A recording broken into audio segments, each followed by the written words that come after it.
Hey, Stephen, can you hear me okay? I can. Sorry, I didn't realize I had to download apps and stuff, so that's why my delay. Oh, no worries. No worries. I'm glad you're here.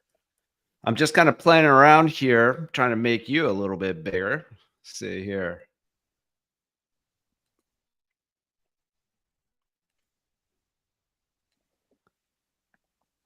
All right, there we go. Cool. Well, hey, thanks for joining me here. You still there, I'm here. Sorry. Stephen? Can you hear me? I can hear you. Can you hear I'm me? here. Awesome.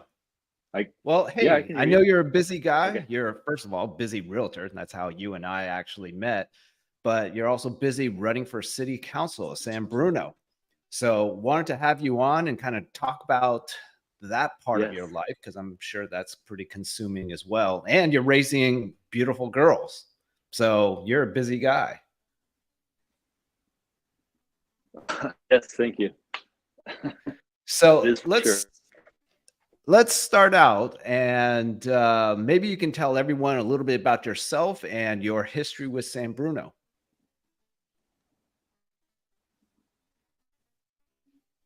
Yeah, sure. So, born and raised in San Bruno. Um, at the age of 5, I was 5 years old when my dad was elected. Oh, are you there? Are you there? I can see you Hello. barely, barely. You're kind of coming in and out. Oh, I lost you.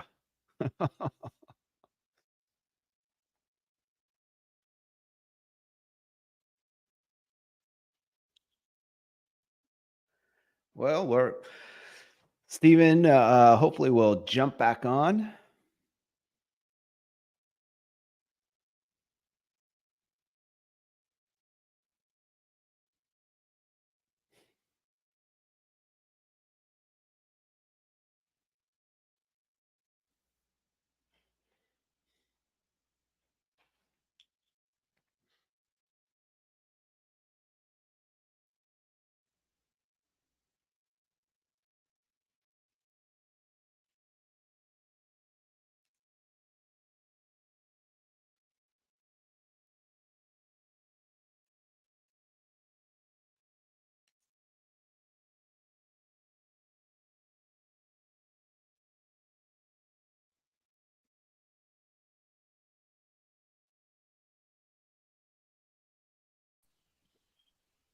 There you I'm are. back.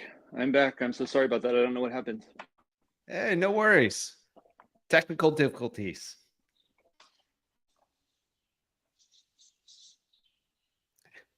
Can you see me okay? Okay. Are we good now? Yeah, I see you perfect. Okay. Sorry about that. That's all right. Yeah, it looks like your internet Okay. connection could So be a should little we? spotty right now. Yeah, I don't know. Maybe I'll move to a different part of my house or something. I don't know what the problem is. Is that better? Yeah, I can hear and see you fine. Okay. Sorry about that. No, no worries.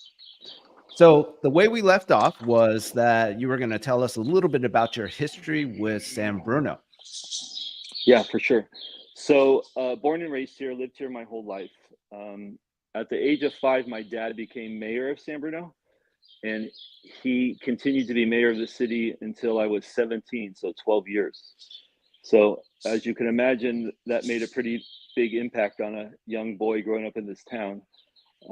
What it taught me most is that wherever you live, the community you live in, you can't just complain about things you have a problem with. If you're going to complain, you need to step up and participate. And that's kind of how I got to where I am now. My dad also started a real estate company in San Bruno in 1959, which is still uh, open and being operated by my brother and sister. I joined the family business in 2005. And then after about 5 or 6 years there, I decided to open up my own company because while it was an honor being the son of Bob Marshall, it also motivated me to kind of want to create my own legacy. And it was important to me to kind of prove to myself and to others that, everything wasn't just handed to me. I wanted to create my own thing. And so I started my own company in about 12 years ago. I partnered with my still partner, Phil Watson, and we have offices in Burlingame, real estate offices in Burlingame and Millbrae. And that's been very rewarding. We've had some success financially, but more importantly, it's given me a lot of personal success in knowing that I could do this on my own and kind of create my own thing. I love that, Stephen, by the way. Maybe I hope you don't mind, but maybe you can elaborate a little bit why. I mean, I want to say you have a successful business. You and Phil have a great real estate business. What would Uh-huh. possess someone like yourself who's seen all this success to go into politics? That's a good question because, this is not my first time trying this. I ran in both 2019 and 2020, and I was unsuccessful in both elections. And a lot of the things I heard was that I was doing it for the wrong reasons. I was getting into politics to promote my business. I was doing it into politics because I had all these big developers in my back pockets, and it was just selfish of me to be running. And Hmm. what I learned is that I actually have a whole lot more to lose by doing this than to gain. And what I mean by that is it's a tremendous amount of time that takes away from my business and my family. And as most people know, politics, even in small towns, have become very dirty and very personal. Yeah. And it's not easy. I mean, I have pretty thick skin, and there were times where it was hard on me, but it was really hard on my family and my close friends and my kids to read, such nonsense, in social media and on the internet. Um, and so it does take a toll, but I think what motivates me is that the way I was raised is that this is my home. Um, it's given so much to me. It's where I've raised my kids. It's where I went to school. It's where I do a lot of my business, and I take a lot of pride in where I live and where I do business. And it's important to me to see this city successful. And because I have some opinions on why, things that they may be able to do better. I'm not just going to complain about it. I'm going to step up and see if I can make a real difference. I love that. I love that so much because you clearly show how much you love San Bruno. And, and this goes for not just you, but anybody running for public office. I mean, it's tough. Most of us Mhm. all have like jobs. We don't have the time to devote towards public Yeah, office, right? And so for the people yeah, that actually devote, volunteer their time and actually work for the city as a public servant, I commend them, quite frankly. yeah. So And in a small town like this, it's not. It is essentially it's essentially a volunteer position. I mean, there is a small pay, um, yeah, and but no but one's it getting rich from that. That's for no, sure. absolutely not, absolutely not. Yeah. Well, let's kind of talk about some of your pillars, though, because I know you have a couple of things that you believe are kind of I call them pillars, but really they're Mhm. the basis of your campaign. Can you kind of go Yeah. over some of the important features, like I think I read on your website you have like 4 key points that you're focused on. Yeah. So first and foremost, it's fiscal responsibility. And this is an interesting topic in probably in all of politics in most small towns is um, and it will be I always admit it will be a learning curve for me coming from the private sector into a city or county sector, in that things are done much differently. Things take longer. There's lots of more hoops you have to jump through.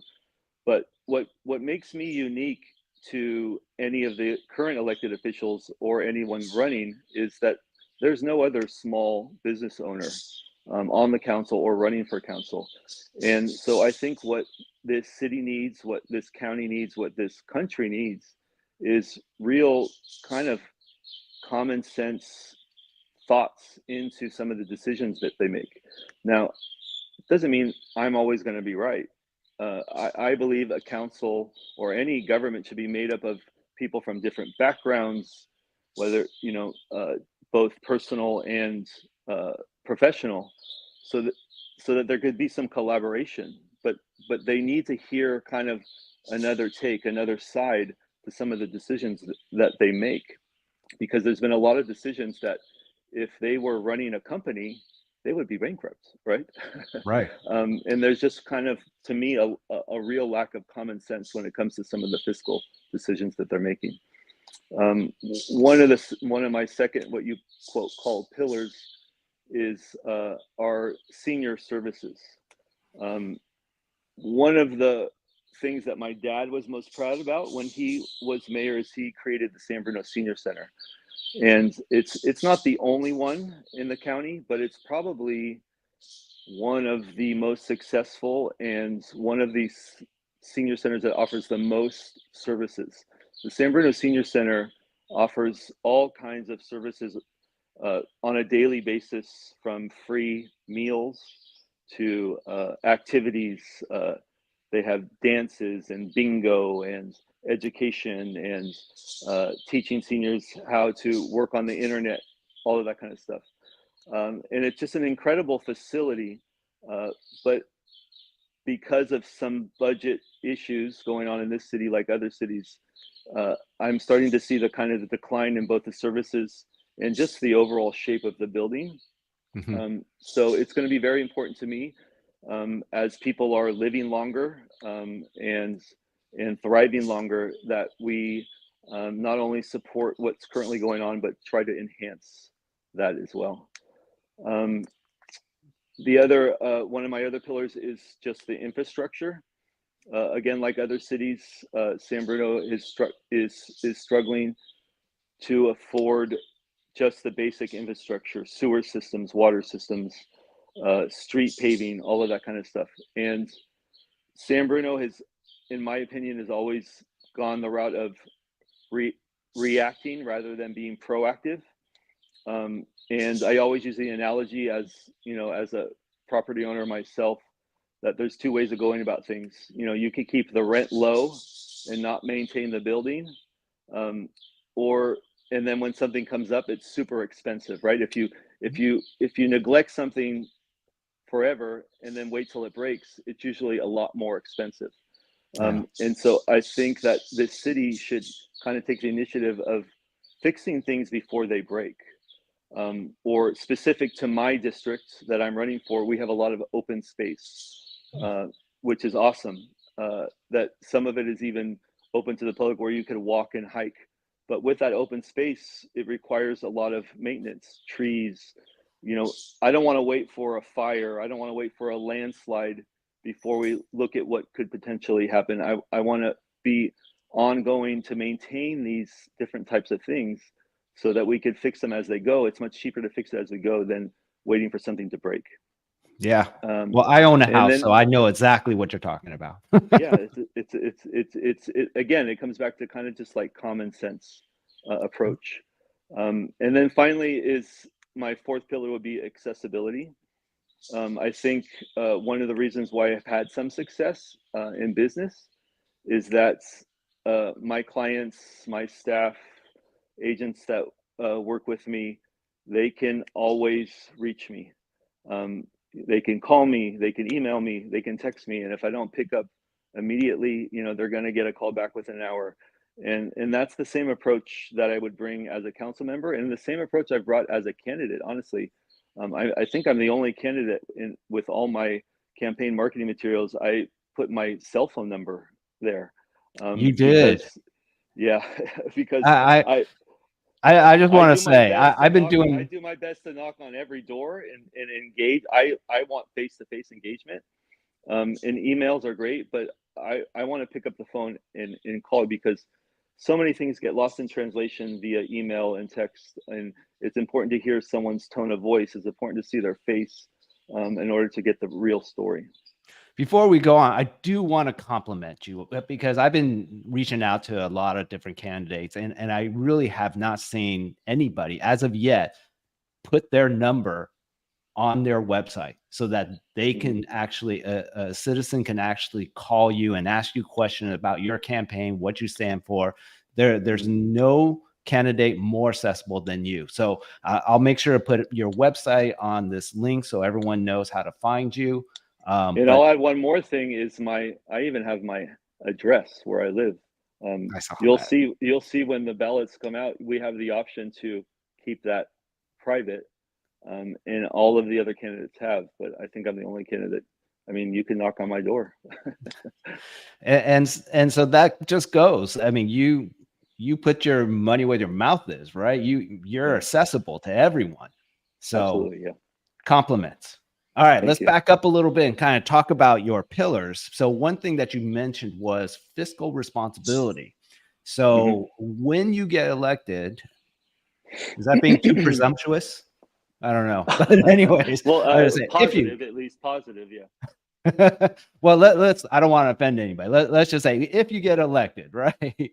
What would be the first fiscal change you would recommend to the city council? Yeah, that's a good question because there's so many things that need to be addressed, and maybe I'll take it in two parts. I think there's some things that we can kind of do in the short term. So for many years, I served on the San Bruno Park and Rec Commission, and commissions are really kind of a cool way to get involved with the city. And I encourage anyone who's interested in getting involved to maybe get on a commission. The frustrating thing about being on a commission is that you're only kind of an advisory board to the council. So you spend lots of hours reviewing things and ideas and stuff, but you really have no say. You make a recommendation and the city council doesn't want. Well, one of the things that comes in front of all commissions is that department's budget every year.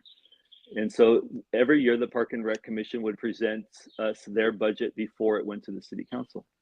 And I'll never forget my first time doing this is that on the budget, they would go over it and they would have small things like this is what you paid in office supplies or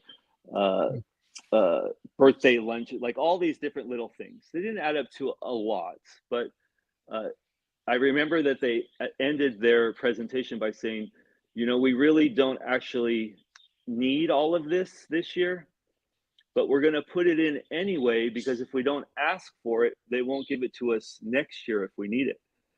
And everyone just kind of chuckled, and then they went on. And like, it didn't sit well with me, you know, as a business owner, because when you're running a business, if you could save money one year, then you do it, and then you adjust the next year if you need to. So finally, I raised my hand and I said, like, this doesn't make sense to me. If you don't need it, why are we asking? And they repeated to us, well, if we don't ask for it, then we won't get it next year.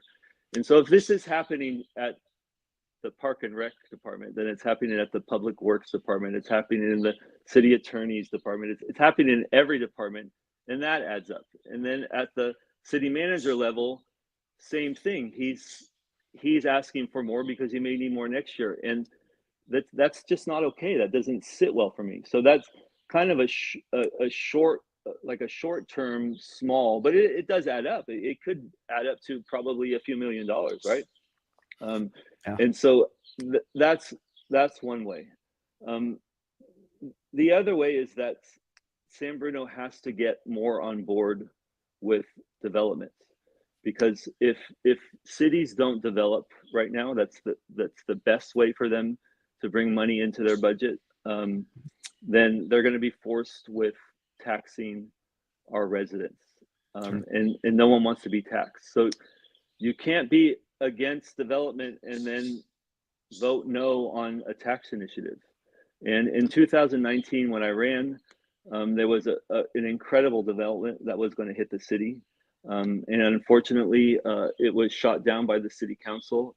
And it was about the time where all the cities as you probably know, all the cities on the peninsula have been notified by the state of California that if they don't increase the number of housing units in their city, that they are going to face consequences.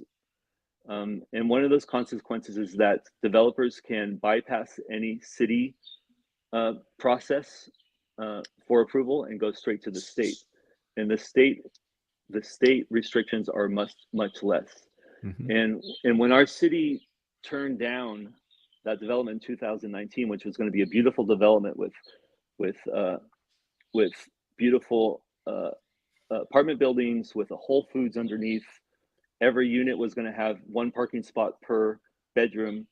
When they turned that down, not only did they ruin our reputation with developers, but they opened up future developers to go directly to the state, which is now happening around where that development was going to go.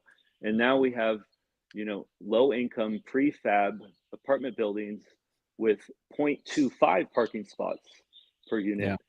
and with zero curb appeal, and a lot less tax revenue. And it's just kind of ruined our image of the city for our residents, because we're kind of back to square one, and it's going to take someone new to come in and restore that relationship with future developers so that they can trust us again.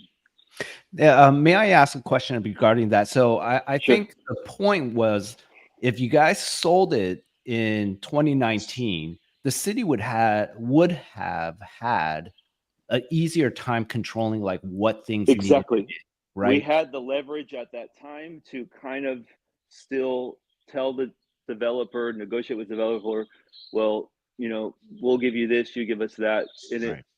it I mean, I could go on and on about this this mistake But that was made. Yeah. the bottom line is that by rejecting that development, San Bruno lost control of what they really wanted in that development. 100%. So 100%. I got it. So that one was a missed opportunity. So going forward, that's something that you'll take a proactive approach, is to be able to make sure San Bruno still has control over these developments and not Well, lose control. we need to educate residents that, I think a lot of the politicians who are there now took took the side of the residents who were hesitant for change, because of course there's going to be just some discomfort while there's construction and Right. the town is changing. But they need to educate them about the consequences, but also educate them about the benefits, rather than just telling them what they want to hear to win an election. Yeah. And that's kind of how I am. I mean, I don't sugarcoat anything. I'm not going to do anything just to get a re-election or to even get elected. I'm going to tell the truth about what I know and what I think the consequences are. And I think if you're able to convey that to residents so that they can see the benefit in the future, um, then it's going to be a much different uh, outcome. Love it. Love it. So the next question I wanted to ask you about infrastructure, because Hmm. infrastructure affects all of us, right? Correct. And so what would be, if elected, what Hmm. would be the first infrastructure change you would recommend to the council? You hear me okay, Choosing Stephen? San Bruno said, yeah, sorry, I had a call coming through I had to get rid of it. Um, but there's a lot of infrastructure issues in San Bruno. So I can't say, oh, well, we need all new sewer systems and I'm going to tackle that on my first day in office, right? It's impossible. We can't afford it. So, but Right. I think going forward, my biggest disappointment with the city is they kind of, again, doing things to appease residents. Politicians oftentimes do things to appease residents during an election cycle to say, oh, see, we're doing something. But I call it kind of like lipstick on a pig, or the cart before the horse. We have a struggling downtown infrastructure, and they're doing things like adding garbage cans and newspaper racks and parking meters, all things that in theory are good things, but those things should come last. Let's in all that money that they invested in that should be put into the sewer line, into parking structures, the what I call the not so sexy items that may not get you votes. um, but we have to start there first, then we add the lipstick, right? uh, and because right now we have all these nice new things on the surface, but everything's deteriorating underneath. And so when we're able to fix the things underneath, then we're going to have to redo all the things on the outside again. And so it's a lack of common sense, and it's something that's extremely frustrating. You know what it sounds like, and correct me if I'm wrong. Like recently, I rebuilt my foundation on my house, right? And I think when you're talking about like more parking, more sewer lines, all the kind of infrastructure stuff, that is kind of your foundation in a lot of ways, right? So you're Absolutely, talking about building a good foundation so that you can grow the downtown area. That, as an example, would that be correct? Yeah, it would be like if you bought a house and you knew there was $50,000 worth of dry rot around the house, but instead of fixing the dry rot, you just paint it, right? So yeah, it's going to look good for a year, Yeah. but you know, at some point you're going to have to fix the dry rot, and then you're going to have to repaint again. So Totally. Yeah. yeah, I get it. I get it. yeah. Yeah. Well, that's great. Well, Stephen, what I'd like to do to end off this conversation, because I don't want to take too much of your time, but I usually like to ask my guests like a personal question. So Okay. for you, let me ask you this. One of my guilty pleasures is I drink way too much coffee to the point where my doctor says I need to cut down. What is your guilty pleasure? That's a good question. Like you said, I'm a super busy guy with work and politics and 3 kids, and I don't have a lot of free time. One thing is that I'm kind of an addict to reality TV. That's kind of how I wind down and just watch meaningless TV. But I think another thing might become that just happened recently is that my mom is getting older, and she just went into an active senior living environment, right? Okay. And her memory's getting bad. Her short-term memory's getting bad. But my mom always loved to play cards. And so in San Bruno, we have a local card room or casino. It's called Artichoke Joe's. And my mom loved the game. It's a Chinese poker. It's called Pai Gao. I don't know if you've heard of it before. Of course. Yeah. Yeah. In fact, she used to always go to some of the Indian reservations, and they used to call her Pai Gao Paula. But I started bringing her there a day or two a week, because it would keep her mind focused on just the cards, and it was enjoyable for her. It kept her mind active, and so I started going with her. And now I lived in this city for my entire life. Artichoke Joe's has been here long before me. I never stepped in there. I started taking my mom there, and it was really nice. It was good bonding time with my mom. It was enjoyable time for her. But then slowly I kind of got hooked on Pai Gao. And so now Nice. if I have a free night with no kids or no work and I have a couple hours, Pai Gao's kind of become my guilty pleasure. Nice. And I love it. Also, at the same time, I'm supporting a San Bruno business and adding to the taxes that they pay back to our city. Love it. Love it. Win-win for everyone, right? Well, not always win-win for me when I walk out of there, but cool. Hey, Stephen. Hey, thank you so much for taking the time to talk with me. And I'm sure you and I will talk soon. All right. Thank you so much, Bert. Take care. Take care. Bye.